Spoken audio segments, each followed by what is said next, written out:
আসসালামু আলাইকুম রহমতুল্লাহ। প্রিয় ফেসবুক বন্ধুরা সবাই কেমন আছেন?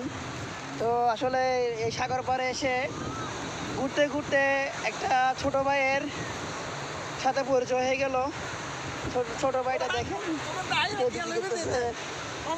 তো তোমার এগুলো কি বিক্রি করে কি ভাই সংসার চলে?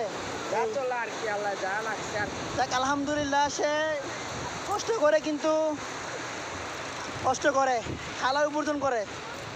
যাক, তার জন্য ভালোবাসা রইল, অবিরাম ভালোবাসা। সে অনেক কষ্ট করে এগুলো বিক্রি করে, সে কষ্ট করে। এবং তোমার ফ্যামিলিতে কে কে আছে ভাই? আমার বোন আছে আর ভাই আছে, আর কেউ নাই না? আমার মা আছে। এর ফ্যামিলিতে এর মা আছে, একটা বোন আছে, আর একটা ভাই আছে। তো কক্সবাজারে চলে আসলাম। আসলে কষ্ট লাগতেছে। আসলে আমার পকেটে টাকা থাকলে আমি এই ওর মালাগুলো নিয়ে ফেলতাম, সবগুলো নিয়ে ফেলতাম। মালা সবগুলো আমি নিয়ে ফেলতাম, এই মালাগুলো আমি সব নিয়ে ফেলতাম। আমার তাই কষ্ট লাগতেছে। তো আপনারা তাকে সাপোর্ট করবেন, অবশ্যই চেষ্টা করবেন। তো ধন্যবাদ বন্ধুরা।